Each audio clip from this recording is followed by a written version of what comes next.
Créateur des cieux et la terre. C'est mon Père, nous disons merci une fois de plus. De nous avoir donné un bon jour.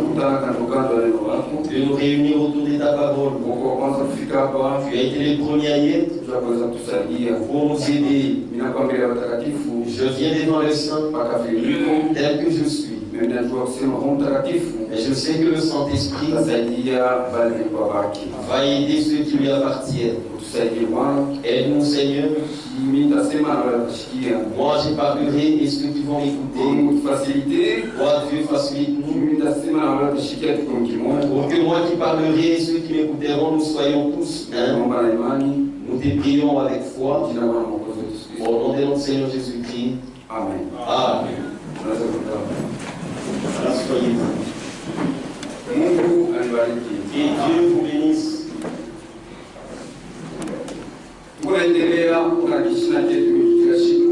Nous poursuivons avec notre thème de chaque jour. Et si c'est la volonté de Dieu, je vais arrêter aujourd'hui.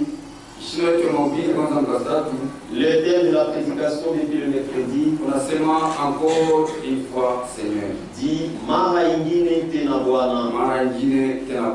Encore une fois, Seigneur. Samson qui a demandé à Dieu une seconde fois, encore une fois, Seigneur. Après avoir tombé dans le péché, après s'être éloigné de Dieu, Samson voulait retourner à Dieu. C'est pourquoi il a demandé pardon à Dieu. Disant une fois encore, Seigneur, retourne-moi la force et je meurs avec mes ennemis. Il y a des frères et sœurs qui n'étaient pas venus au courant de la semaine. Je vais faire l'effort de pouvoir retourner un tout petit peu en arrière afin de démarrer tous ensemble. Pour que nous soyons tous ensemble du début jusqu'à la fin comme nous l'avions commencé. Nous disions que Israël a commis le péché devant Dieu. Et Dieu l'a envoyé entre les mains des Philistins pendant 40 ans. Dans ces 40 ans, les Philistins dominaient sur Israël. Beaucoup de choses nous arrivent. C'est parce que nous commettons le péché. Israël était la nation de Dieu. Il n'y avait aucune nation qui pouvait régner, dominer sur Israël. Et si les Philistins ont dominé sur Israël, parce que c'est Dieu qui l'a permis. Et si Dieu permet quelque chose, il a le pouvoir de te délivrer de la chose à laquelle tu as suivi. Voilà pourquoi, lorsqu'Israël passait toutes ses souffrances pendant 40 ans, Dieu lui-même est descendu afin d'apporter la solution. Et cette solution, c'était pour que Samson naisse. Et c'était lui qui serait le libérateur des enfants d'Israël. Et Dieu lui bénisse richement. Et lorsque Dieu lui-même est descendu, sa mère, la femme de Manoah, était stérile. Mais Dieu lui-même est descendu. Il lui a dit, tu seras enceinte et tu enfanteras un fils. Et son nom sera Samson.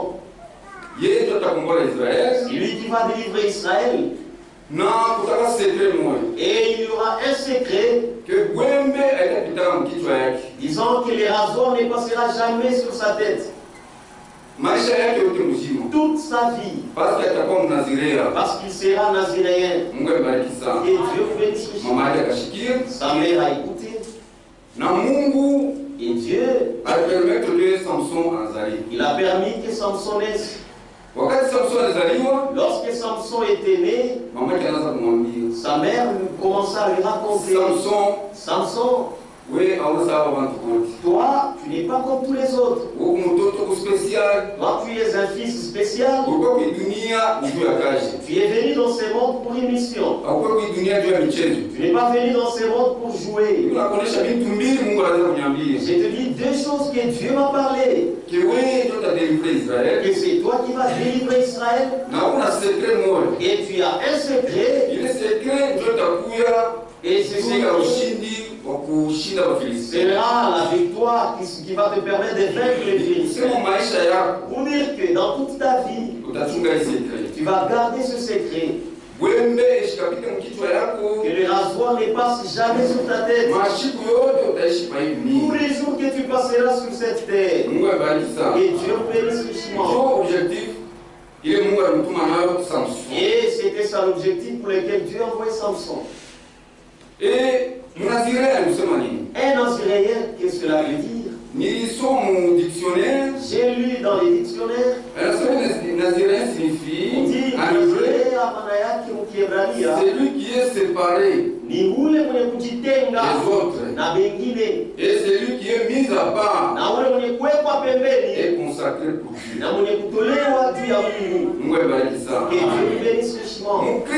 Un chrétien, c'est un naziréen. Il est séparé de tous les autres. Et des gens du monde. Toi, ta vie doit être différente des gens de ce monde. Mais ce qui offense beaucoup de chrétiens aujourd'hui, c'est vouloir imiter le monde. Nous voulons voir ce qui se passe dans le monde. Et nous voulons aussi agir comme le monde. Nous ne pouvons pas agir comme le monde. Et vendredi, j'avais dit, si le monde va à gauche, nous en tant que chrétiens devons aller à gauche. Si le monde va à droite, nous allons à gauche. L'église de Dieu marche avec des interdits. Un enfant de Dieu marche avec des interdits. C'est Satan qui a le laissé aller. Mais Dieu, il met des limites à ses enfants. Il te donne des interdits pour ne pas quitter dans la bouche de la parole de Dieu, afin de ne pas tomber dans le péché. Et Dieu bénisse les Samson, sa mère lui disait, ne quitte pas dans ta territoire ici. Et notre territoire à nous, c'est dans les limites de la parole de Dieu. Vous marchez dans les limites de la parole de Dieu, vous aurez la force.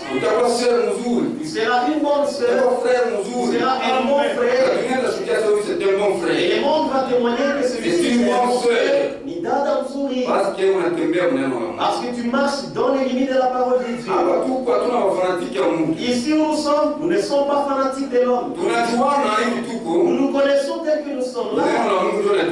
C'est la parole de Dieu qui nous a appelés, qui nous a dit. Moi je me tiens devant vous parce que je garde la parole de Dieu. Si j'abandonne la parole de Dieu, je ne suis pas sûr que vous allez rester là à m'écouter. Et Dieu bénisse notre pasteur, le berger de cette église. S'il abandonne la parole, je ne suis pas sûr que nous tous nous allons les suivre. Même moi-même son proche. S'il abandonne la parole, en ce moment-là, à l'instant, ce qui nous a réunis ici, c'est la parole de Dieu. Et nous devons marcher dans les limites de la parole de Dieu. Voilà ce que la mère de Samson parlait à Samson. Tu es venu pour délivrer les enfants d'Israël.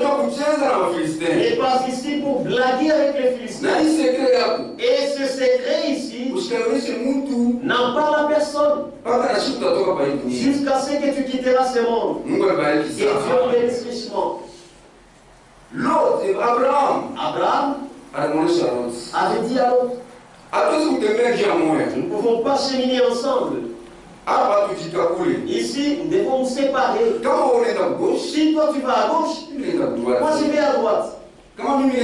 Si moi j'étais à droite, toi tu prends la gauche. Un enfant de Dieu n'a jamais été pressé.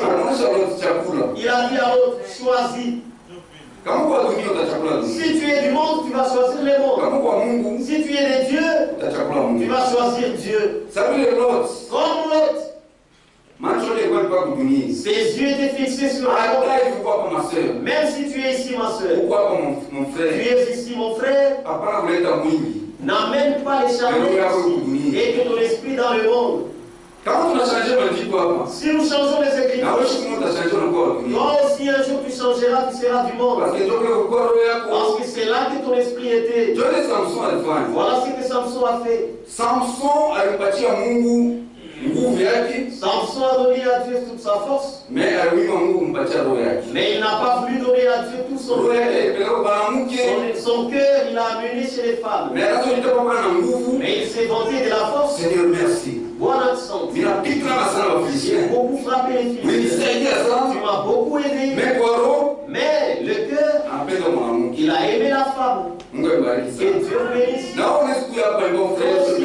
Ici, nous pouvons bien assis là, disant que tu es venu à l'église. Et pourtant, c'est les corps que tu as amenés ici. Mais ton cœur, c'est dans les mondes. Ici, tu as les copes du monde.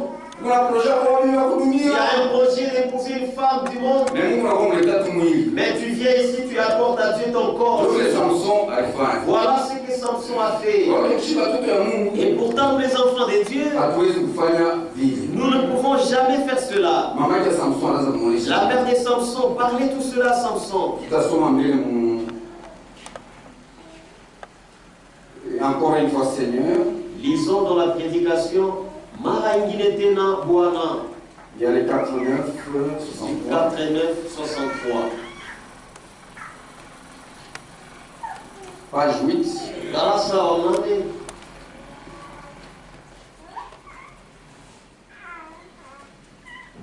Page 8. Paragraphe 46. Alors Samson se souvient des grandes victoires qu'il avait remportées, sans doute.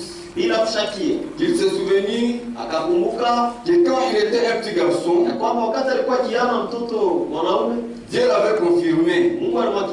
Il avait dit à sa mère qu'elle ne devait pardon,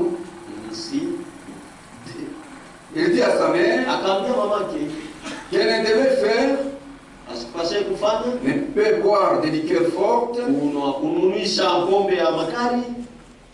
ou son régime alimentaire qu'elle enfermerait un Naziréen. Comment sa mère peignait ses cheveux en disant mon fils, ses tresses sont une alliance avec Dieu. C'est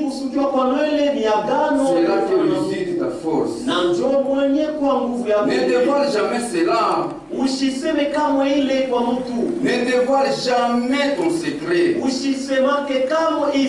Quoi que tu fasses, accroche-toi à cela. Il secret. Ça, c'est un secret.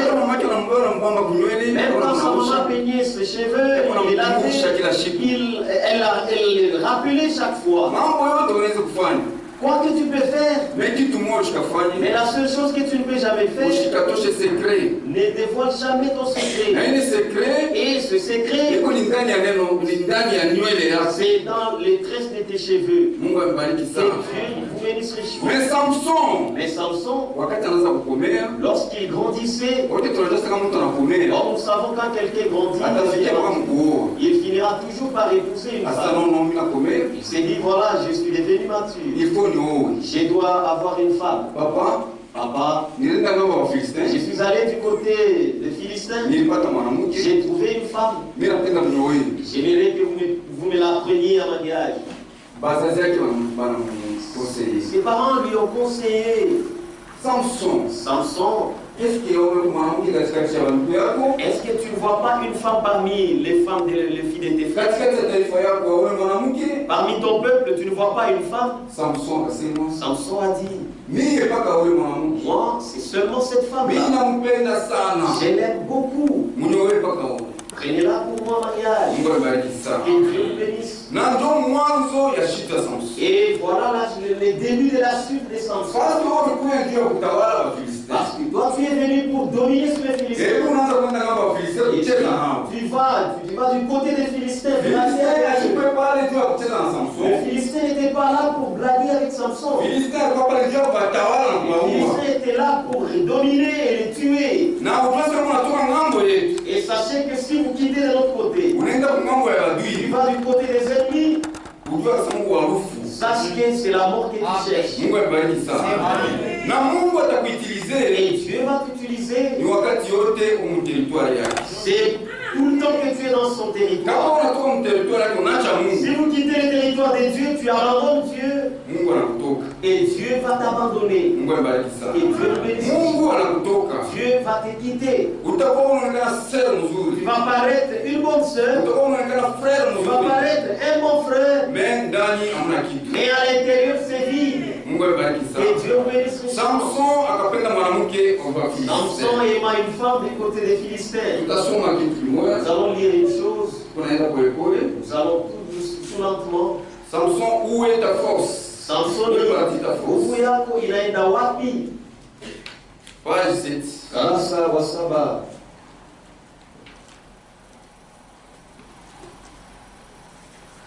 Page 7. Karasa wa saba. Dans mon paragraphe 5.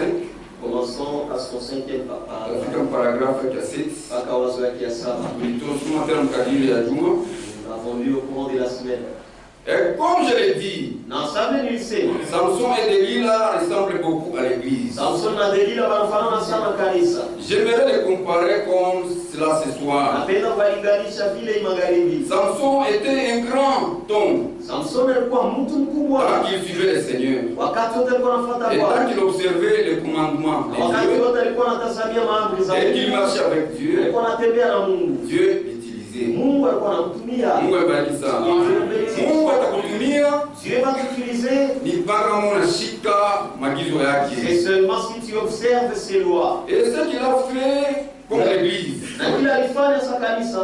Tant que l'église marche avec Dieu. Wakati wote kanisa inatembea. Et observe le commandement. Na tunasamia maamri za Mungu. Peut-il utiliser l'église? Anaweza kutumia kanisa. Mais quand l'église franchit la frontière comme Samson. Lakini kanisa kama natambuka kistari sa Samson. L'avait fait. Alors Dieu ne peut plus utiliser l'église. Il doit trouver autre chose à utiliser. Car il ne peut utiliser une église, une organisation ou un individu que tant qu'il marche fidèlement d'après ses commandements. Et Samson évoluait très bien. Mungu abariki. Unaweza kuanza mwanzo ikapa mzuri sana. Tu peux bien commencer, les débuts a toujours été bon. Mais le problème, ni kudumu na kufika mwisho. C'est persévérer et arriver jusqu'au bout. Mungu abariki sana. Et Dieu vous bénisse richement. Kama tunaangalia tunazala mingi. Si nous observons ici, nous avons beaucoup commencé. Mais beaucoup d'entre nous ne sont plus là. C'est pourquoi notre prière, c'est prier que Dieu dans ses voyages aide-moi afin d'arriver jusqu'au bout. Un jour, je suis monté à bord d'un bateau. J'ai trouvé une sœur qui était avec nous ici. Elle était retournée du côté philistin. Elle entre dans les véhicules et je vois. Elle était surprise. Elle m'a salué. Bonjour papa. J'ai dit bonjour maman. Bonjour papa. J'ai dit bonjour maman. Elle est plus notre sœur. Elle a répondu que je ne suis plus son frère. Elle m'a salué disant bonjour papa. Bonjour maman. Mais nous continuons dans ces voyages. Notre prière, que de toute ta force, tu ne seras rien. Samson avait bien commencé. Mais la fin, il a mal fini. Et Dieu aussi l'utilisait, c'est seulement quand à l'époque où il avait cette force, quand il a quitté son territoire, et Dieu l'a quitté. Et si Dieu t'abandonne, tu seras vraiment vil. Et tout le monde va se passer. Regardez comment cet homme était. Il était respectueux. Notre respect.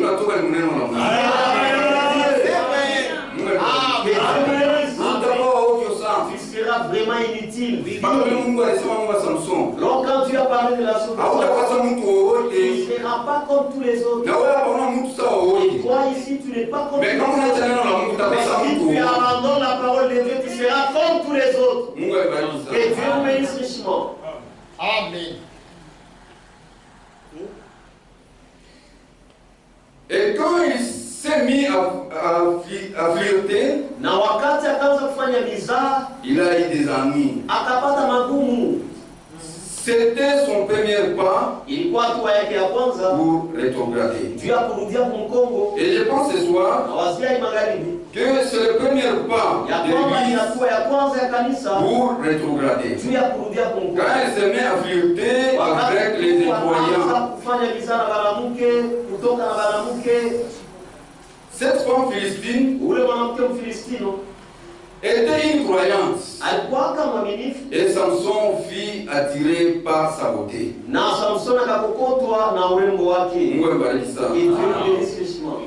Et je pense que l'Église en a beaucoup eu d'être attiré alors qu'elle se mettait à flirter avec le monde et à chercher à imiter le monde. Samson a eu mauvaise compagnie.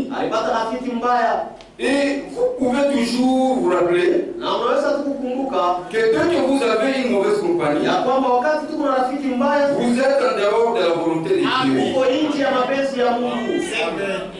Ma propre mère du Sud disait, si tu te couches avec un chien qui a des puces, tu auras des puces. C'est plutôt grossier comme l'expression,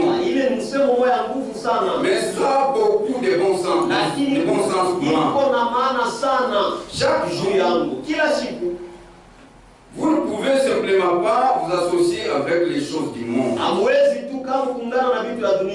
et vous attendre à rester spirituel et humble devant les seigneurs. On vous reconnaît par les gens que vous fréquentez. Un vieux dicton dit, dis-moi qui tu entres, je te dirai qui tu es. Et quand l'Église commence à fréquenter le monde, c'est alors qu'il n'y a plus que le monde. Elle perd sa communion avec le Saint-Esprit. Elle perd la communion avec Dieu, avec les anges, avec l'héritage de Dieu. Quand elle se met à flirter comme Samson avait fait. Et l'Église avait commencé à flirter quand elle s'est mise à chercher à imiter les choses du monde. À considérer les succès que le monde peut offrir. Et Dieu ne nous a jamais ordonné d'essayer de marcher au pas du monde. Nous n'avons jamais été aussi brillants et intelligents que le monde. Je crois qu'il est écrit dans les Écritures que les enfants du royaume de ce siècle sont plus clairvoyants que les enfants du royaume.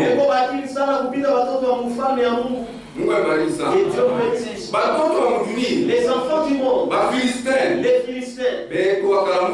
ils sont plus clairvoyants que vous.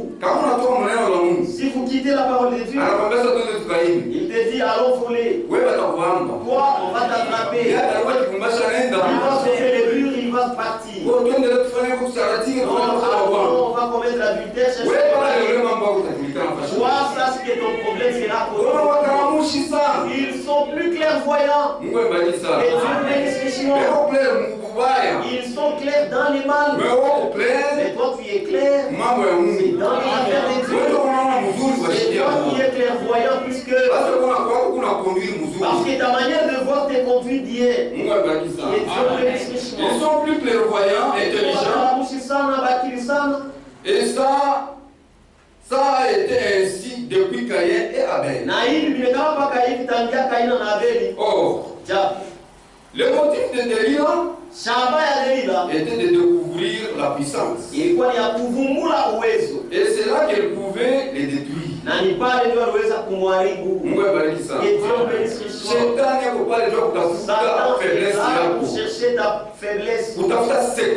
Il cherche ton secret afin de te détruire. Sinon, Satan ne fera rien. Mais il va chercher pour réussir cet homme. Que dois-je faire pour les réussir? Et nous savons que tu es réussi. C'est seulement quand il sait te faire quitter la parole alors qu'il va bien t'attraper. Et s'il t'attrape, l'objectif c'est de t'aveugler, de crever les yeux pour que tu ne voies plus. Tu ne verras plus jamais. Là où il y a des problèmes, là où tu ne vois pas qu'il y a des problèmes, c'est là que toi tu commences. Tu ne vois plus parce que tes yeux sont crevés. On peut te dire, ma soeur, pourquoi tu agis ainsi? Pourquoi agis-tu ainsi? Tu es un enfant de Dieu. Qu'est-ce que cela fait? Vous partout, vous voyez tout ça. Oui, il ne voit pas les problèmes. C'est toi qui considères qu'il y a des problèmes là. Pourquoi? Parce que les Philistins l'ont crevé les yeux. Et Dieu bénisse richement.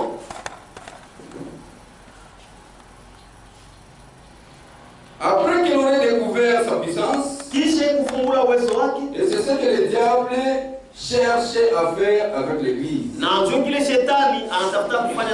Découvrir les secrets de cette puissance.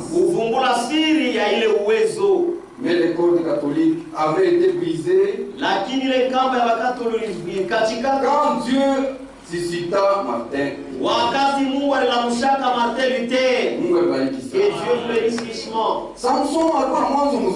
Samson avait un bon début. Il était très fort. Dieu l'a utilisé. Et au début, lorsque Dieu l'utilisait, tout le monde craignait Samson. Les gens te craignent et te respectent parce qu'ils voient en toi Dieu. L'homme, si vous le laissez lui seul, il n'est rien. Et Dieu, si je restais seul comme ça, sans Dieu, et même notre Dieu nous savait en disant que sans moi, vous ne pouvez rien faire. Que Dieu vous bénisse. Samson, les gens le craignaient. Un voyant soldat. Askari Moussoudia, un seul homme. Il représentait toute l'armée d'Israël. Un seul homme. Il a vaincu l'armée des Philistins. Un seul homme. Imaginez quel honneur. Pour toi, un seul homme dans ce qui est ta vie seulement. Et toi seul homme. On respecte toute l'église. Ça, c'est quel honneur que les gens peuvent te donner. Et si on te donne cet honneur, humilie-toi. Confie-toi à Dieu. Il n'est pas dit que tu n'es pas spécial. Mais si Dieu te quitte un tout petit peu, nous commencerons à dire que non, il est aussi un autre. Il est aussi comme nous autres. Un voyant soldat. Askari Moussoudia. Frère, sœur. Lukudada. Nous ne venons pas ici pour faire les pique-niques. Nous sommes venus ici, nous avons un objectif. C'est pour combattre le combat de la foi. Ne pense pas qu'en devenant chrétien seulement, toute l'affaire se règle là. Alors que toute chose va aller comme sur des roulettes. Tu es ici. C'est pour que tu sois formé afin d'aller au front. Et le commandant suprême et le commandant, le général de guerre, celui qui commande la guerre, c'est Jésus-Christ. C'est lui qui est devant nous. Et nous le suivons avec nos armes. Tu es ici pour livrer la bataille. Ne pense pas qu'en étant ici, toutes les choses vont aller se dérouler. Non, vous pouvez être ici. Alors qu'il y aurait une sœur qui peut être. Mais si tu n'es pas fort dans la foi, tu ne fais pas la foi. Alors tu vas te fâcher contre tout le monde. Tu seras ici dans l'église. En dehors là-bas, tout le monde s'est remonté. Là, tu ne fais pas le bon combat de la foi. Être chrétien, c'est bon. Mais c'est une lutte. C'est une lutte. Chaque jour, tous les jours, nous luttons. Mais que nous puissions combattre le bon combat. Le combat que nous luttons, c'est le combat de la foi. Que Dieu vous bénisse richement. Lisons quelque chose. L'église séduite par le monde. Kanisa yenye kutongozwa na dunia. Page 3. Karasa wa 3.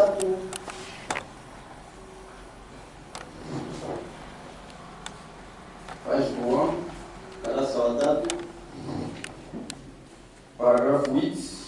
Wazo wa 8. Tutashuka. Et nous allons descendre.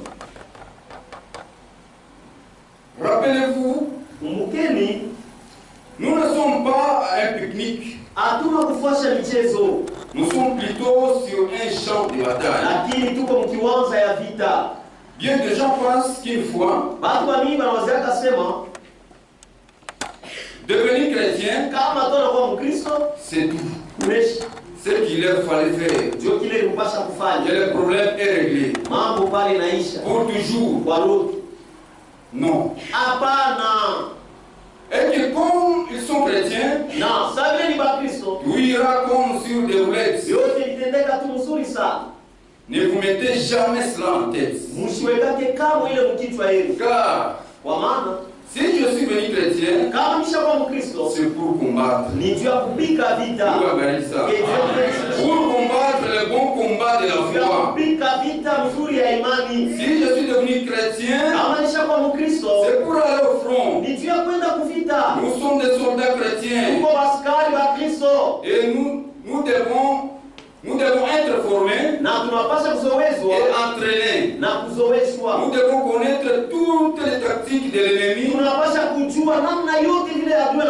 pour savoir comment nous fortifier, pour savoir comment livrer les combats.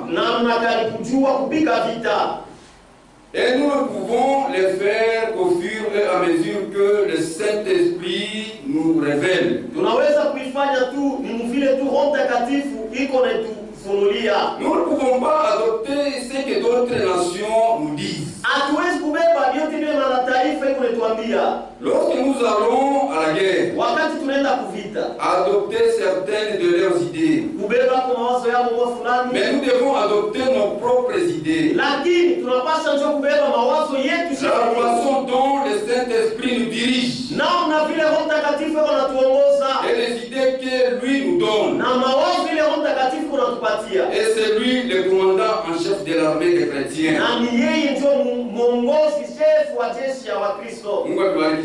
Que Dieu vous bénisse richement. C'est lui qui est notre commandant. Que tu sois chrétien, devenir chrétien, c'est combattre le combat de la foi. Tu n'es pas chrétien pour apporter ton corps ici. Afin de nous saluer, frère. Non. À part. Que Dieu vous bénisse richement.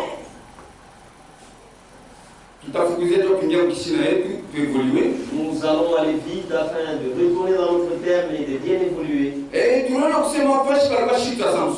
avons vu là où était la chute de Samson. C'était quand il commençait à flirter avec les filles des Philistins.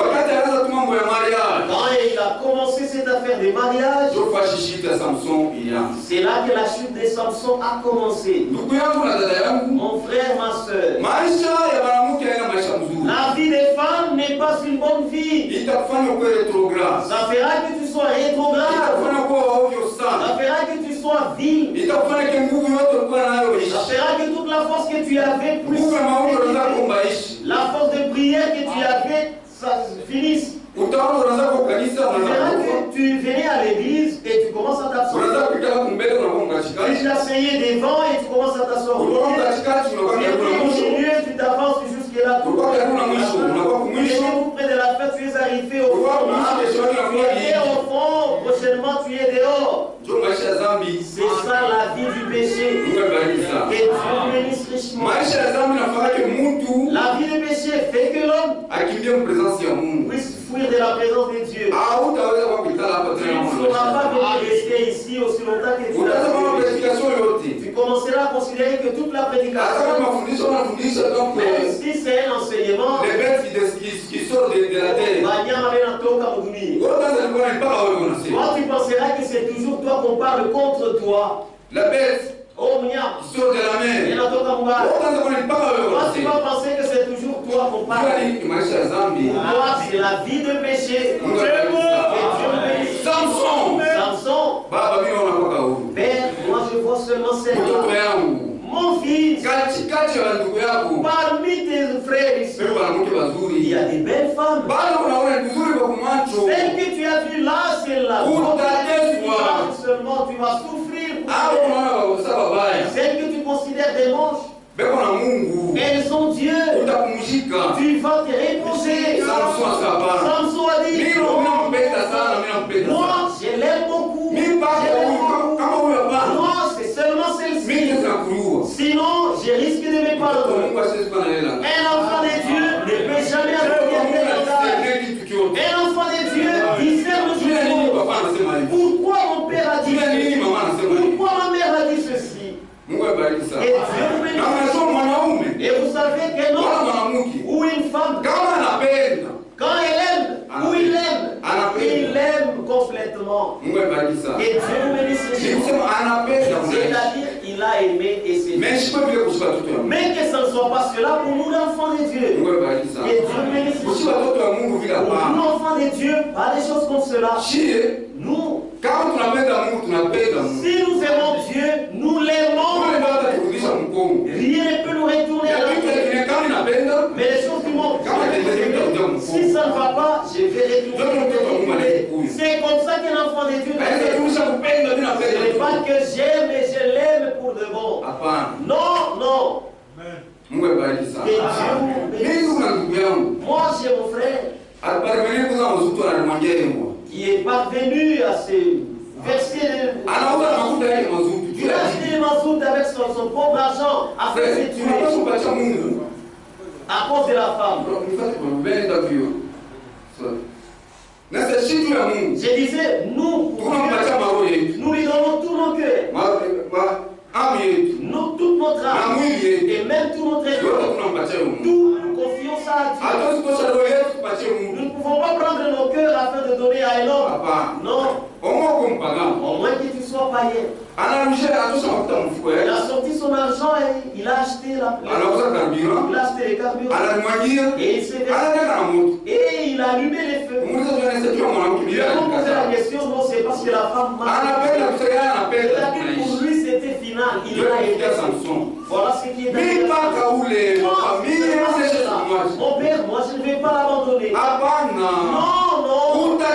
Tu vas souffrir, Samson. Écoute les conseils. Papa, moi c'est seulement cette femme. Il a dit, comme tu l'aimes. Allons voir ses parents. Ils ont fait chemin pour aller voir les parents. Faisant chemin, Samson, il a fait les champs de vigne. Il est entré dans ces champs de vigne. Là qu'il est entré, il a fait une expérience là-bas pour savoir qui il était. Il y avait un jeune lion. Il est venu, il a sauté sur Samson. La Bible dit, Simba Kiana, s'il pouvait être là vieille, tout ça, il ne devait même pas avoir. Si les voitures, on pouvait dire que non, c'est parce qu'il était. Mais c'était un jeune lion qui avait toute sa force. Il est sauté sur Samson. Samson a saisi les lions. Il l'a déchiré, il a déchiré sa gueule. L'esprit de Dieu est Samson était rempli de lions. Il a saisi les lions, il a déchiré sa gueule. Après l'avoir déchiré, l'esprit de Dieu les quitta. Sache que tu es un frère. Même si tu brilles, même si tu vis bonne vie, même si tu montres de quelle force que tu es quelle force de Dieu. Mais quand tu te glorifies en Dieu, c'est alors que tu seras bien. C'est alors que Dieu se glorifie en toi. C'est là que tu verras la force. Après avoir déchiré le lion, Samson est redevenu comme d'habitude. T'as dit comment? Et comment je suis resté comme tel? Ces lions ici, c'est moi qui les tué. Frère, si nous avons Dieu, nous faisons des choses que les mondes étonnent.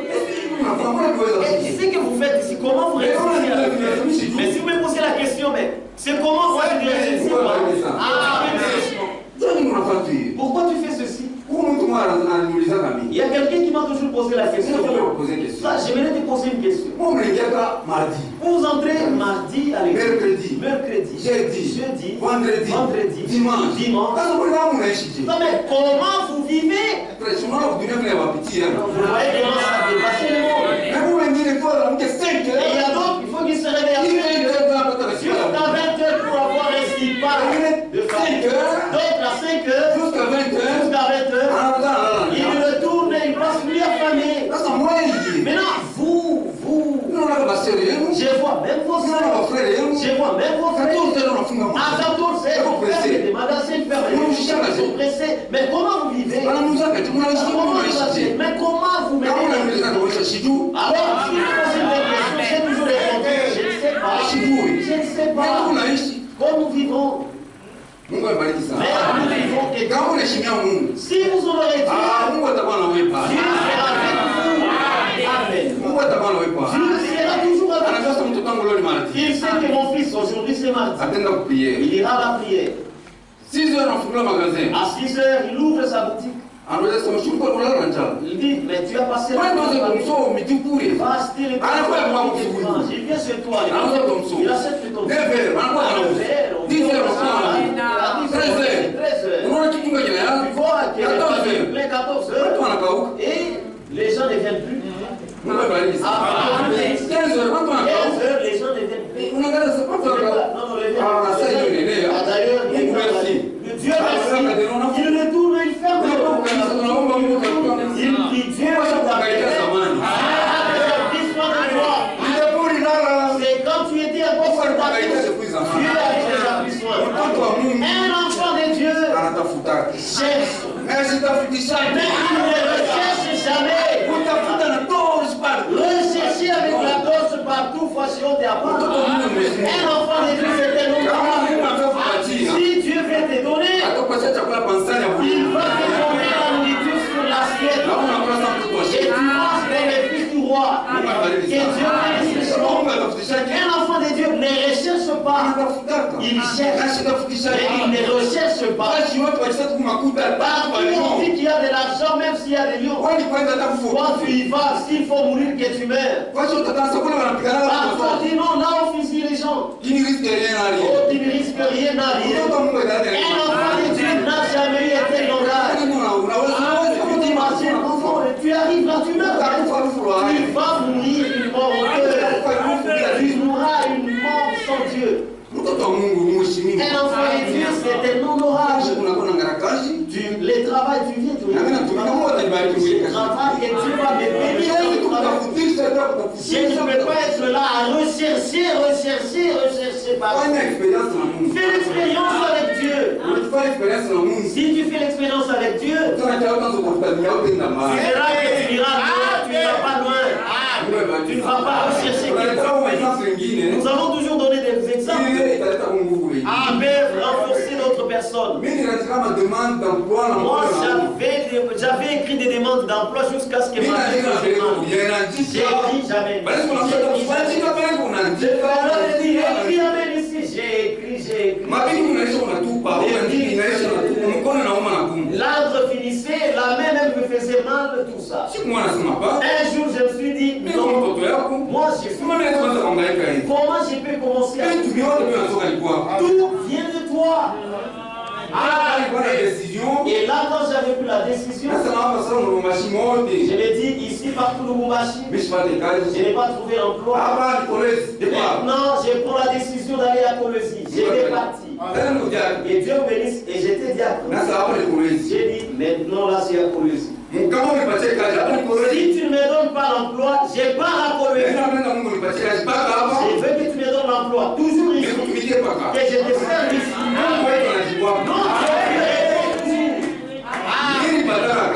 J'ai trouvé mon emploi sans écrire la demande d'emploi.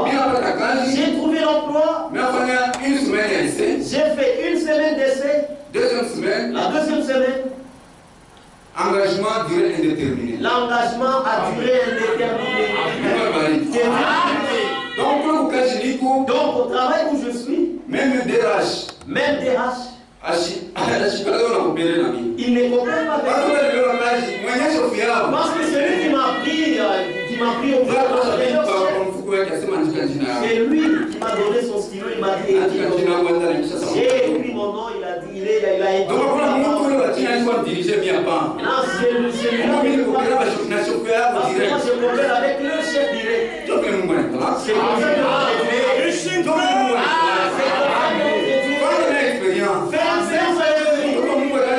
ça un enfant de Dieu ne réussit pas. Agenouille-toi. Arrête-le. Jésus est arrêté. Il appelait viens. Qu'est-ce que tu veux que je te fasse? Je veux que je recouvre la vue. Ce jour-là, il a recouvert la vue. Que Dieu bénisse. Samson a regardé. Comment je suis resté comme ceci? Bon, ça va. Les voilà, ils sont partis. Arrivés là qu'ils sont partis. Après, ils sont retournés à la maison. Kisha masiku fulani. Alors, s'il faut la prendre, s'il faut amener la dot. Arrivé là-bas, comme c'était la coutume des Juifs, il faut inviter quelques frères. Il fallait inviter Bantou Fulani. Ma compagnon, ton barafiki. À la fille qui des amis. Afin d'organiser un festin. Pour dire que là, je vais maintenant épouser. Samson a organisé ce festin comme c'était lui qui allait épouser. Ils ont organisé. Et dans ce festin qu'ils ont organisé, Samson s'est levé 10 ans. J'ai une énigme que je vais faire à tout. Si vous me donnez l'explication de cette énigme, et cette énigme, moi je vous payerai. Si vous ne me donnez pas l'explication de cette énigme, c'est vous qui allez me payer. Non, vous voyez, dans la fête, tout le monde parlait entre eux. D'accord, parle de ton énigme. Qu'est-ce que cela veut dire? Cette énigme, avant lorsqu'il retournait chez cette femme, Samson s'est rappelé que non, je suis entré dans ces champs de vie. J'entre pour regarder, est-ce qu'il est déjà pourri ou bien lorsque Samson est arrivé là, il a regardé dans la gaine de ses lions, il y avait le miel. Il a dit, voilà, il y a le miel. Il est arrivé là, il a pris le miel, il a mangé et il allait faisant chemin. Il est arrivé là où ses parents étaient. Il leur a donné le miel, ils ont commencé à manger. Maintenant, arrivé à cette énigme, il a dit, je vais vous dire ceci. Cette énigme est comme ceci. J'aimerais lire cela. Non, c'est rapide. Non, le temps va passer.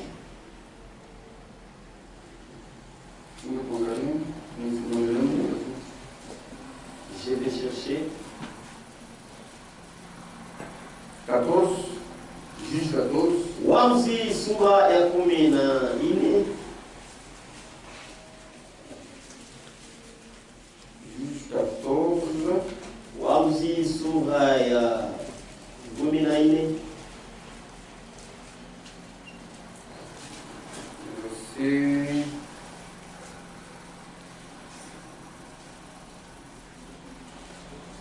Combien? 20. Le verset 12, hein? Ni 12, merci Paul. Samson leur dit, Samsoni je akawambia, vais vous proposer une énigme. kanipatia fungo moja, Si vous me l'expliquez, kama nipatia mafasirio pendant les 7 jours, kadiri ya masiku c'est ça. 7 ya karamu, Et si vous le découvrez, na kama mnaivungula je vous kuonyesha donnerai yake, 30 chemises nanipatia masheti et 30 vêtements de l'échange. na majeti 13 Mais si vous ne pouvez pas me l'expliquer, lakini kama huwezi kunipatia mafasirio, ça sera vous qui me donnerez itakuwa mwewe mtanipatia 30 chemises et 30 vêtements de l'échange. ya kubadilisha. Il lui dit, Wakamwambia, propose ton énigme utuambie fumbo et nous yako t'écouterons. na tutakusikia. Alors c'est ma famille. Parle, propose. Alors il leur dit, Akawambia, de celui qui mange, kwa ule nakuyanaka est sorti ce qui se mange. munatokea kile tunakuyaka, Ce qui se mange. kile banakuyaka, Et du fort na mwa wa nguvu est sorti le tout. munatoka vitu vya butamu. Pendant 3 jours, Kadiri ya masiku 3 il ne put pas expliquer ce hakuweza kufasiria hiyo fumbo. 3 jours. Masiku 3. Ça, où on a été mon goût, ça. Cet homme a donné quelque chose de fort. Tout à fait. Le premier jour, tout à fait. Le premier jour, ils sont partis chez les villages. Ils sont allés là. Qu'est-ce que cela veut dire? Je ne sais pas. On dit, pour connaître. C'est seulement sa femme qui peut connaître ça. Allons suivre sa femme, nous allons là. C'est elle qui va nous donner le secret. Samson était faible seulement du côté des femmes. Et ils sont venus chez la femme. Maman, sinon, c'est toi qui es notre. On a supplié ton mari qu'il nous donne le secret. Sinon, nous allons mourir. Fournis ton effort. La femme de Samson dit à Samson, mon mari, je vois que tu ne m'aimes pas. Tu ne m'aimes pas et je n'ai jamais vu l'amour.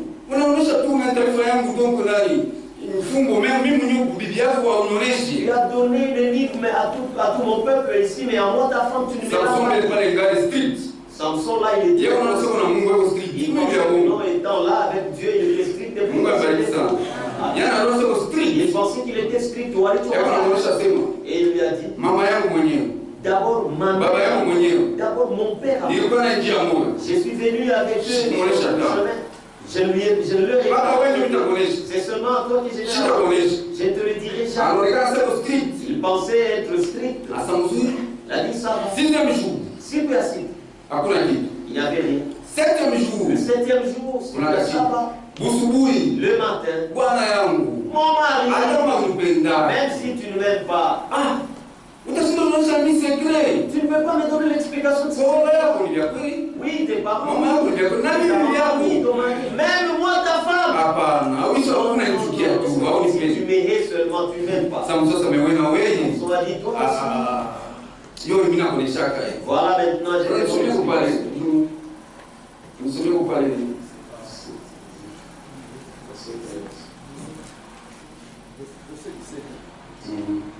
Elle plaira auprès de lui pendant les 7 jours. Et dira le festin. Et le 7e jour, il la lui expliqua. Car elle le tourmentait. Et elle donna l'explication de l'énigme aux enfants de son père.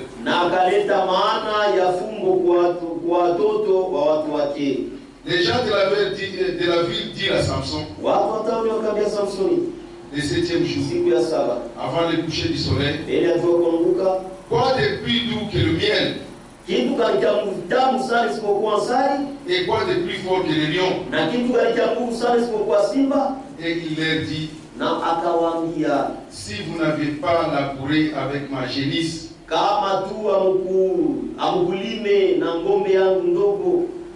vous n'auriez pas découvert mon limite.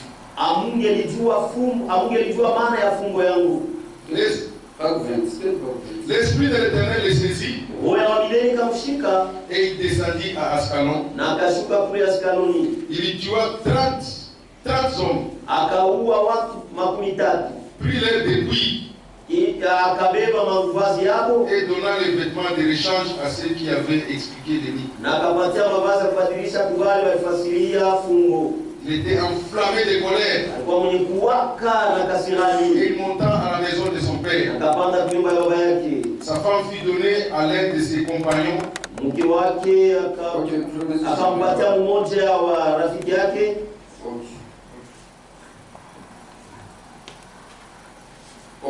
Ça. Il a ouvert son secret à sa femme. Quand il lui a raconté ce secret, il est allé dire à ses frères. Et ses frères sont venus. Samson a dit, c'est parce que j'ai parlé de mon secret à cette femme. Et pourquoi vous connaissez l'explication de cette énigme? Ça va. Vous me verrez, vous saurez qui je suis. Il est allé dans le chemin. Il a trouvé les Philistins. Il a frappé ses yeux. Il a tué. Il a tué même ses frères. Il a pris les chemises, il est venu avec la donnée, il a dit je vous ai payé. Il les a payés. Il est retourné disant que je viens récupérer ma femme. Arrivé chez ses beaux-parents, ses beaux-parents lui ont dit non, nous avons considéré que j'ai donné ma fille à ton compagnie. Samson a dit, c'est comme ça que vous avez agi à mon égard. Attendez, vous verrez ce que c'était le temps de la moisson. Samson est allé saisir les renards. Imaginez les renards, c'est ce alors que c'était des renards. Il a attrapé, il les a liés par le cœur, il les a liés par le cœur. Il a brûlé le feu, il les a envoyés dans les champs des Philistins. Et tous les champs des Philistins étaient brûlés. Les Philistins se sont posés des questions. Qui a pu faire cela? C'est seulement cet homme que nous entendons dire que voilà qui a agi à notre égard de cette façon. Mais par où a-t-il commencé? Il a dit, voilà, dans la maison il a fait. C'est ses parents qu'il a offensé, il a pris sa femme, il a donné sa femme. Et ils sont descendus là, ils ont brûlé. Et cette femme, et sa mère, son père, tout le monde. Il a trouvé que tout le monde était mort. Et les parents, et la femme, tout le monde. C'est comme ça que vous avez agi à mon égard? Il a dit, ça va. Alors, vous verrez. Il a saisi les Philistins, il les a frappés, la Bible dit. Il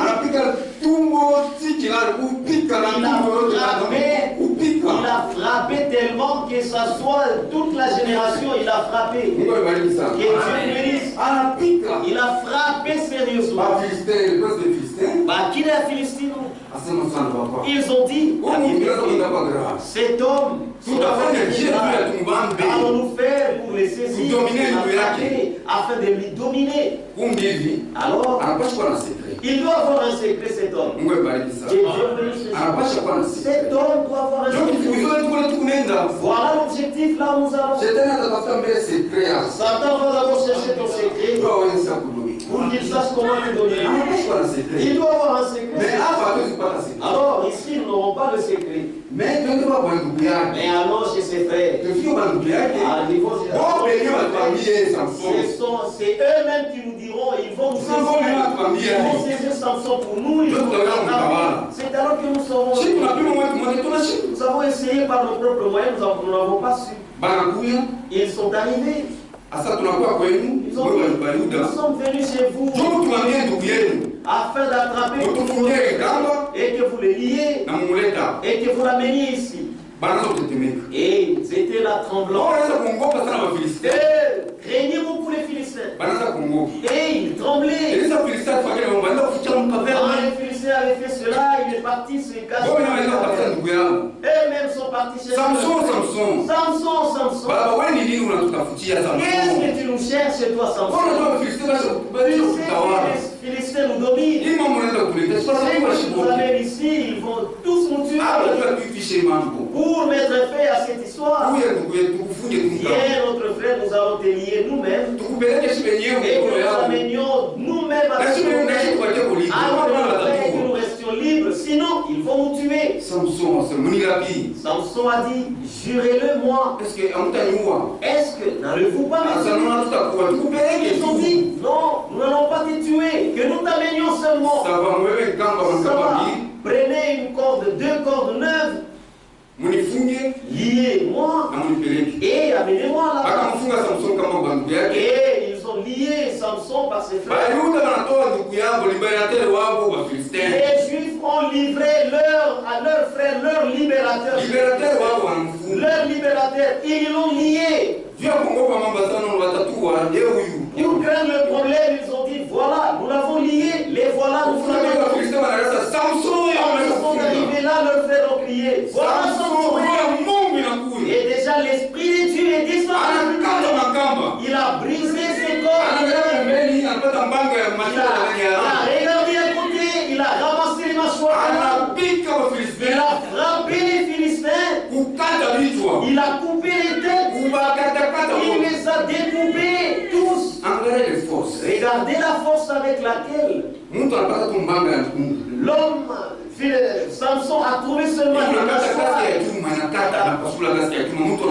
Un homme a frappé, il a frappé sur les casques de fer et c'était brisé. Est-ce que c'était la force de l'homme? C'était la force de l'homme de Dieu, la force que nous avons, l'honneur que nous avons.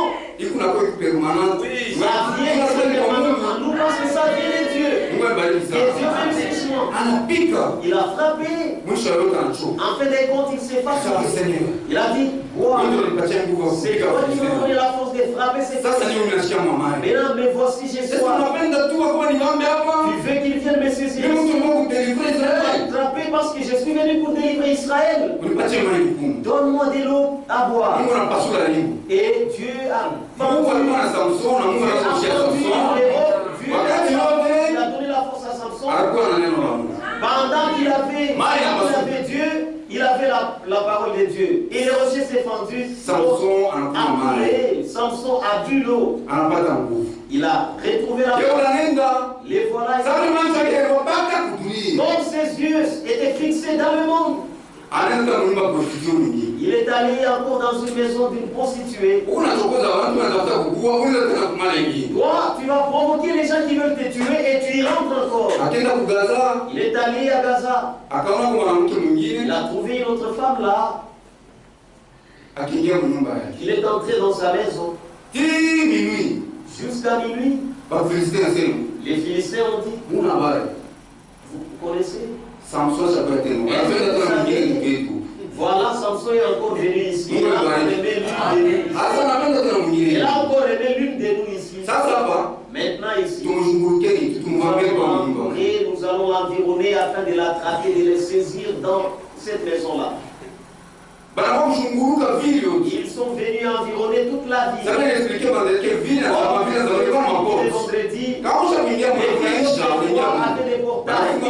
Vous entrez, on fermait les portails. Jusqu'à minuit, Samson était toujours et ils sont venus attaquer afin de Samson est sorti avec il a arraché le portail. Donc, même cette porte ici, même nous deux avec frère, nous ne serons pas déterrés cette porte.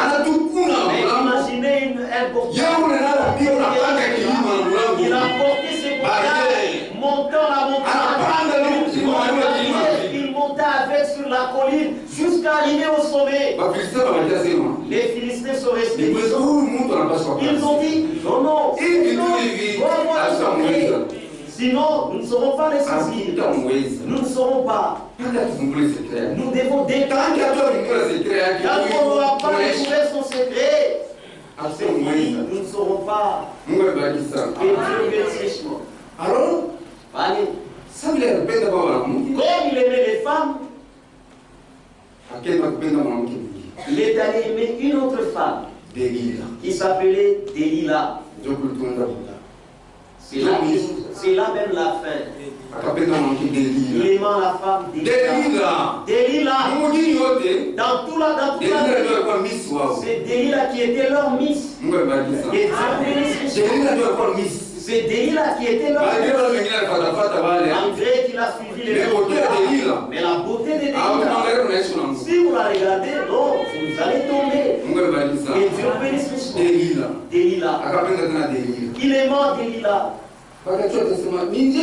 Ils ont su encore que non. Les voilà encore une fois. Lui aime seulement nos filles. Encore une fois, les voilà. Maintenant, cette fois-ci, nous sommes obligés de connaître son secret. Sur celle-ci, nous devons connaître le secret. Les princes de Philistins sont entrés en réunion. Vous savez, les princes de Philistins, quand on appelle quelqu'un prince, c'est un enfant du roi. Il a tous les moyens, l'argent, il a non. Mais alors qu'il n'y avait pas un prince, il y avait beaucoup de princes. Les princes se sont réunis. Ici, tablons sur cette affaire. Nous devons aller voir Delilah. Parlons avec elle. Ce qu'elle demandera, que nous lui donnons, elle doit découvrir le secret. Parce que cet homme doit avoir un secret. Mais une chose, sa faiblesse nous connaissons. Du côté des femmes. Non, non, c'est ça sa faiblesse. Alors pour que nous découvrions, nous devons entrer du côté de sa faiblesse. Ici où tu es, Satan fait un complot contre toi. Il faut découvrir ton secret. Quel est ton côté faible? Et tous les jours tu verras, il va t'attaquer de ton côté faible.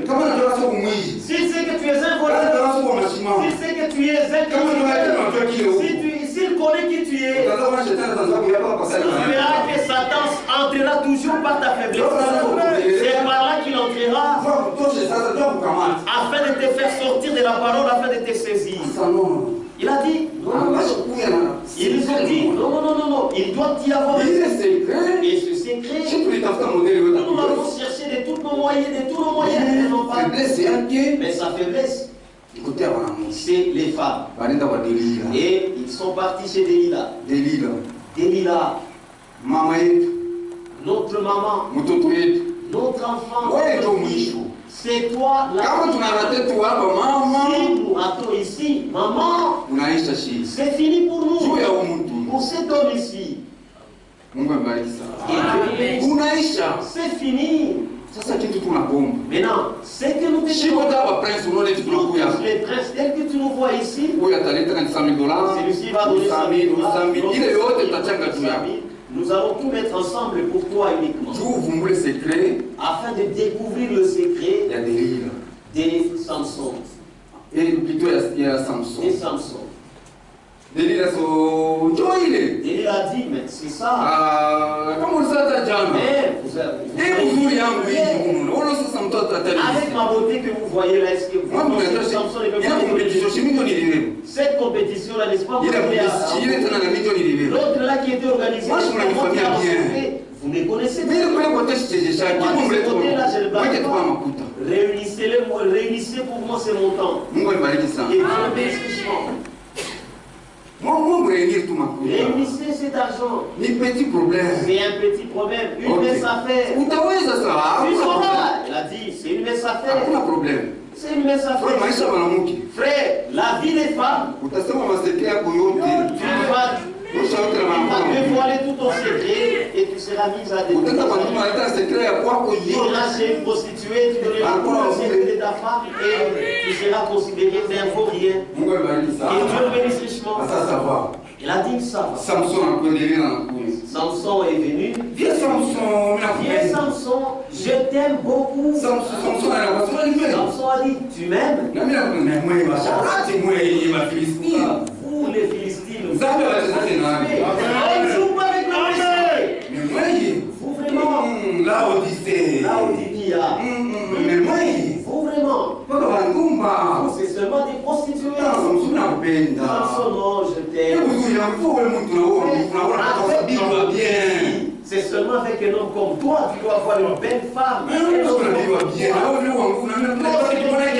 Moi aussi, j'aimerais avoir un homme fort comme toi. C'est seulement le péché. Toi, ce que tu veux faire là, c'est quoi? Ce que tu veux faire là, c'est seulement le péché. Moi, je n'aime pas le péché. Tu étais avec notre soeur là. Tu es allé encore chez notre soeur là. Toi, tu veux dire que c'est toi qui es le message. Je t'avais vu encore là-bas. Et si tu veux nier, les péchés, c'est de l'eau à boire. On ne joue pas avec le péché, continue comme ça. Pour le péché, dépassez avec le péché. Et il a dit. D'ailleurs, celle que tu avais. Je ne vois même pas une beauté. Regarde un peu ma beauté ici. Tu vas me résister, moi, Samson, tu refuses. Samson regarda, il se dit. Non, ici. Délila il faut à son pouvoir. Elle a mis même une chanson. Il a écouté cette chanson, il faut enlever sa tête. Le péché est bon. Si c'était amer, on ne verrait pas cela.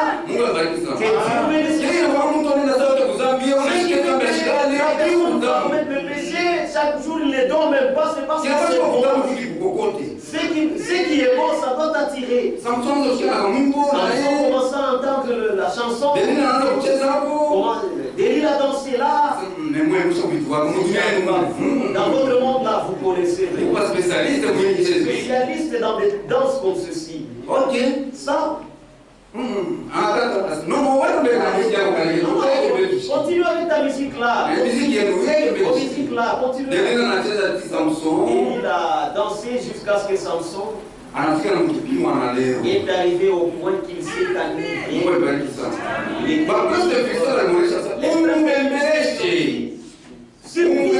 Supplie-le. Pour que nous connaissons son secret.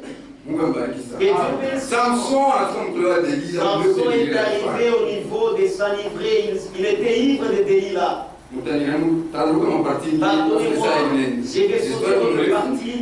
L'histoire est longue. Je vais commencer à sauter, mais pour atteindre l'objectif. Mais allons lentement, mais nous voulons connaître ce qui est de l'objectif. Jusqu'à ce qu'il s'est couché sur les pieds des Délila. Et Dieu bénisse richement. Mon frère, ma soeur. Samson, l'histoire chapitre. Samson, c'est une histoire passée. Samson d'aujourd'hui, c'est toi et moi. Examine-toi toi-même. De la manière dont tu marches. Devant Dieu. Et Dieu bénisse richement. Délila. Samson. N'est-ce pas, tu es devenu mon mari? Une seule chose que je vais te dire. Dis-moi aujourd'hui. Même ton secret, de la manière dont tu frappes les gens, où est-ce que ça réside? Il n'avait plus de force, il était déjà déchu. Non, moi ma force. Si vous me liez avec 2 cordes neuves, c'est fini. Alors là, ma force va me quitter. Delilah a appelé les Philistins. Il m'a parlé de son secret. Si nous lions avec des cordes neuves, nous allons les saisir. Les Philistins sont venus. Delilah l'a lié. Il a crié, elle a crié. Samson! Samson! Les Philistins sont sur toi. Samson il a brisé toute la corde et il a frappé les Philistins. Samson. Tu m'as trompé, tu m'as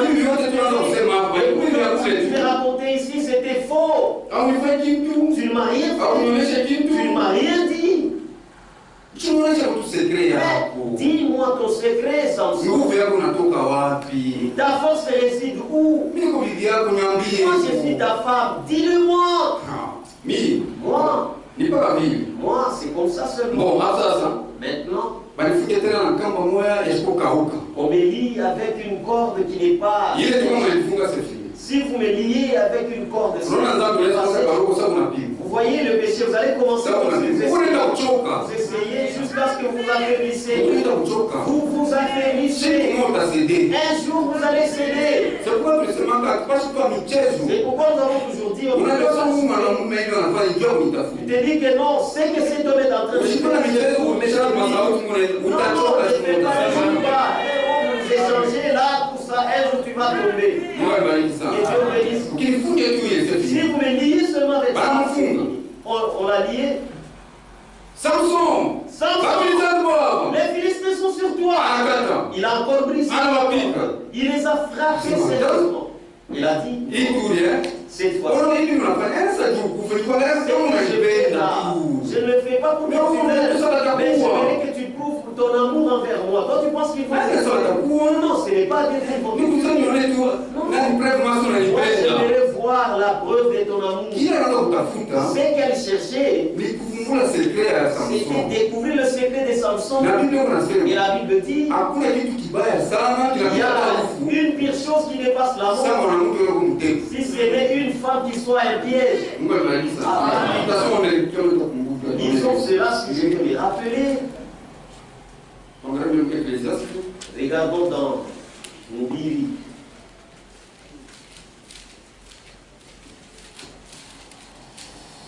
Ecclésiaste. Moubiri.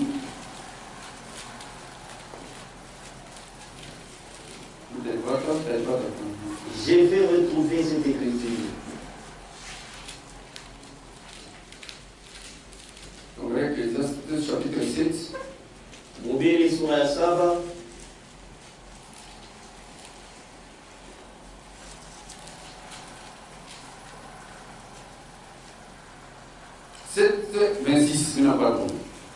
Shairi ya 27.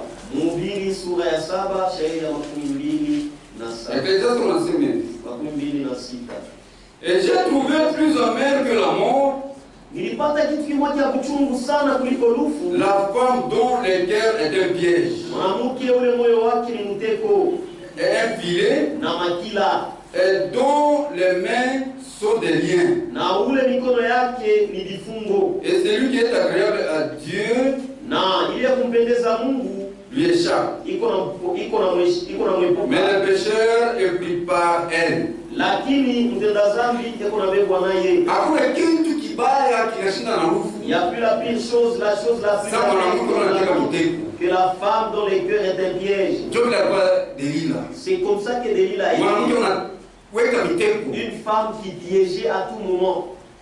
Samson, dis-moi mon secret, c'est quoi? Moi mon secret. Bon, à ça.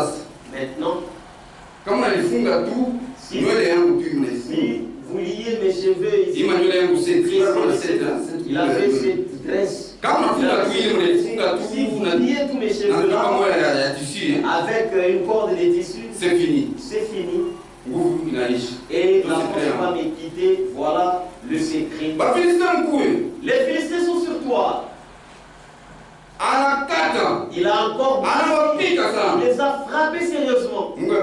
Et Dieu réussit. On ne s'habitue pas à Dieu. Tu es entré dans tel problème, il t'a délivré. Tu es dans tel problème, il t'a délivré. Tu es entré dans l'autre, il t'a délivré. Il y aura un autre problème, là où tu seras mis à découvrir. Ça sera ton nom. On te connaît trop qui tu es. Il a frappé, il est allé là, il a frappé. Il a pensé rester comme tel. Il s'est habitué à Dieu. Il est allé au monde et il a dit non, ça c'est la dernière fois. Si tu ne me dis pas ton secret, toi et moi c'est fini. Toi et moi c'est fini. Delilah, ce n'est pas à dire qu'elle aimait Samson. Delilah aimait l'argent qu'on lui avait proposé. Elle n'aimait pas Samson. C'était pour l'aider à connaître le secret afin de gagner l'argent. La prostituée est là, c'est pour te bouffer ton argent. Elle est là pour l'intérêt. Après son intérêt c'est fini, elle t'abandonne, elle s'en va. Et c'est comme ça qu'était Delilah. Elle poursuivait l'argent qu'on lui a proposé. Samson. Il est venu disant que non. S'il faut que je meure, tu livres le secret Samson. On a Kwisha. Si tu dévoiles ton secret, ça est fini pour toi. Samson lui a dit, voilà cette fois-ci je vais te le dire. Si c'est pour me tuer, que je meurs seulement. Depuis ma naissance, ma maman m'avait dit que Dieu avait dit que le rasoir n'est pas si cher. Si les rasoirs passent dans ma tête, et la force va venir, je serai comme tous les autres. Et il a livré le secret. J'ai dit au début, un enfant de Dieu n'est pas comme tous les autres. Et Samson n'était pas comme tous les autres. Si la force me dit, mais j'accepte seulement, il n'y a pas de problème. S'il faut que je meure seulement. Delilah appela les Philistins. Il m'a ouvert tout son cœur. Là, ça l'est fini maintenant. Ils sont arrivés, elle a dit combien de l'argent. Parce que cette fois-ci, c'est la ils ont arrangé tout l'argent. Il a dit, voilà, tu as vu. Oui, il a dit, voilà son secret. Nous devons couper tout son chevet. Et si nous coupons le chevet, c'est fini. Voilà le secret. C'est un seul secret. Dans son chevet, c'est là que réside son secret. Et c'est comme ça que Satan te voit aujourd'hui. La force de la sœur, même si je la suis, j'ai fait mes avances, elle refuse. Son secret, c'est où? Voilà sa force. C'est à la parole de Dieu. Alors, il faut qu'elle te... Si vous sortez de la parole de Dieu, il va t'avoir. Et Dieu veut le Il faut lui couper les cheveux et c'est fini. Delilah a supplié Samson. Il a fait dormir sur ses pieds. On lui a donné même à boire. Et il était ivre. Et on a coupé les cheveux de Samson. Et Samson a livré le secret. Samson, les Philistins sont sur toi. Samson s'est réveillé. Il est force. Il était là sans force. Il a essayé comme toutes les autres fois. Rien. Vous savez quelque chose. Ça sera rien, tu vas essayer. Samson, rappelez, rien. Il était devenu comme tous les autres, comme lui. Allez, on commandait maintenant. Allez, saisissez-le. Allez, saisissez-le. On l'a attrapé. Allez, liez-le. Liez-le. C'est ça qui nous fait saisir. La première des choses, c'est d'être lié. Liez-le. On a lié Samson. La deuxième des choses, vous voyez les serpents. serpent. L'homme qui a été mordu par les serpents, même s'il voit l'écorce du serpent, il craint toujours. Vous voyez cet homme, comme il nous a toujours frappé, enfin, il peut briser ses liens. Cette fois-ci, nous devons crever ses yeux. Même s'il brisait tous ses liens, il ne verra plus. Deux choses que Satan a toujours fait. S'il t'attrape, la première des choses, c'est de crever. La deuxième des choses, c'est de crever les yeux pour que tu ne voies plus. La première des choses, t'es lié avec les liens. La deuxième des choses, t'es crevé les yeux. Samson a été lié. On a lié Samson. Et on a mis un fer dans le feu. Et on a mis ça dans les yeux de Samson. Samson a pleuré. Il a pleuré. On a dit aujourd'hui, on y retourne encore le fer dans les yeux. L'autre œil, une fois de plus. Samson a pleuré. Kunaïcha. Et c'était fini. Samson était un jouet. Si Satan t'attrape, tu deviens le jouet. Tu deviens le jouet de tout le monde.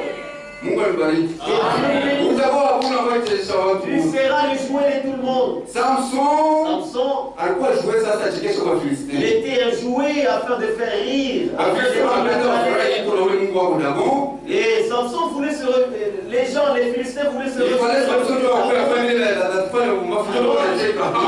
que Samson vienne égayer la galerie. Il fallait que lui puisse le mettre dans ses bras. Et pourtant, la mission qu'il a fait, ne joue pas avec les Philistins. Regardez, jouer avec les Philistins. Samson est arrivé à être grevé. Il est devenu le jouet de tout le monde. Et Dieu bénisse. Ils ont organisé leur festin. Et ce festin, c'était pour. Comme d'habitude, nous avons notre fête de notre. C'est lui qui nous a fait réussir à Dagon. C'est notre Dieu Dagon. Nous devons célébrer ce que notre Dieu Dagon a fait. Notre Dieu est grand. Dagon dépasse notre Dieu. C'est toi qui as mis à cause des actions que tu fais. On va mépriser Dieu, les Jéhovah. On commence à l'aimer, disant qu'il n'a plus de force. Notre Dieu, c'est celui qui a la force. Alors, célébrons d'abord que nous nous réjouissons dans leur joie. Dieu au ciel a regretté. Il a regretté. C'est comme ça que Samson a fait. Mais une seule chose que je te rassure, que Dieu ne t'abandonnera jamais. Malgré que Samson, on a grévé les yeux, on a grévé ses yeux, on l'a lié. Il est retourné en lui-même. Et Dieu bénisse. Tu es un enfant de Dieu. Et dans tout ce que j'ai dit, tu y es même dans lui. Retourne en toi-même. Rentre en toi-même et retourne. Les cheveux vont repousser. Les cheveux vont repousser. Retourne à Dieu. Samson s'est rappelé. Il s'est souvenu de toutes les victoires qu'il a eues. De la manière dont il les fait. J'ai frappé les Philistins. Je les ai frappés sérieusement. Aujourd'hui, je suis devenu encore une fois Seigneur.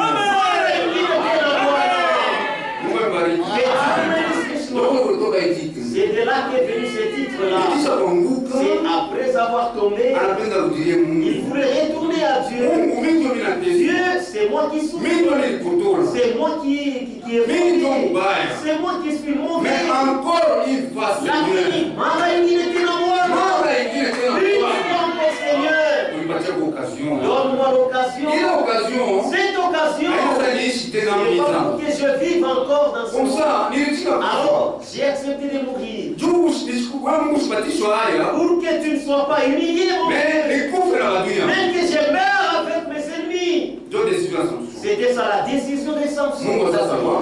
Dieu a dit. Alors, pour montrer que c'est moi qui suis le véritable Dieu, je vais le faire. Encore une fois, Seigneur. Mara inginetena Bwana. Samson, encore une fois, Seigneur. Samson a demandé, Mara inginetena Bwana. Dans la joie dans laquelle c'était Mungu Dagon. C'était une fête. Il est quoi une fête? Il y a Juma Mzima, c'était il n'y avait plus de travaux, il n'y avait rien. C'était vraiment une journée chômée parce que leur Dieu a leur faux Dieu a regretté. Dieu aussi l'a regretté. Dieu regrette sur ta vie. Moïse regrette sur ta vie. Aaron, il t'appelle.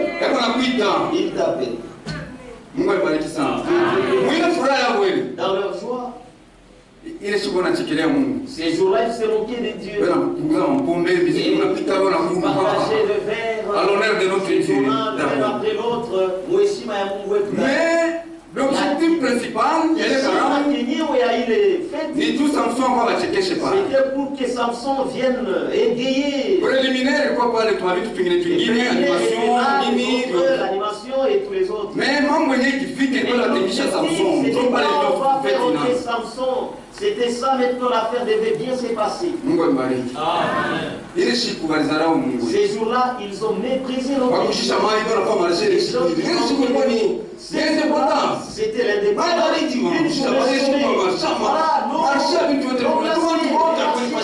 Tout le monde était à un seul lieu afin de se moquer de notre Dieu. Mais Dieu a regardé au ciel. Je ne vais pas t'abandonner. Malgré tes mots, je ne t'abandonnerai pas. Il y avait les petits enfants qui aimaient beaucoup Samson. Samson a dit à ses petits, tenez-moi et saisissez-moi. Là, vous les conduisez. Alors, placez mes mains sur des poteaux. Leur stade là, c'était construit comme à la forme d'un champignon. C'était avec 2 pieds. C'était 2 colonnes qui prenaient presque tous les gens qui habitaient là. Il a dit, faites-moi saisir à ces 2 poteaux. Qu'on me fasse saisir les deux. Ils se sont moqués de Samson. Et Samson a tenu à ce 2 poteaux. Et il commença à prier. Encore une fois, Seigneur. C'est moi qui étais invoqué. C'est moi qui étais offensé. Malgré ça, je reviens, Seigneur. Que je mère avec mes ennemis. Amen. Samson a piqué la prière. Samson a fait cette prière. Ils ont vu que cet hangar a bougé. Ils se sont dit, qu'y a-t-il? Qu'est-ce qui se passe? Ils ont dit, non, il n'y a rien qui se passe. Donnez la musique. Allez, descendez la musique. Le volume. Après quelques temps, quelque chose qui ne va pas. Non, il y a quelque chose qui ne va pas. Oui, mais tu sais ça.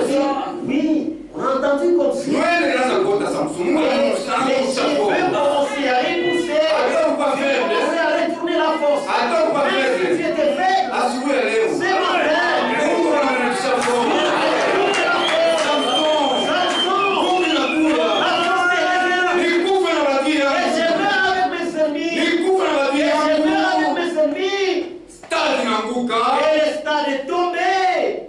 Samson est mort avec tous ses ennemis. Et ce matin, meurs avec tes ennemis. Meurs avec ta convoie. Meurs avec ton frère. Meurs avec tout ce qui est des morts. Dieu reste victorieux. Avec nous, tu meurs avec tes ennemis.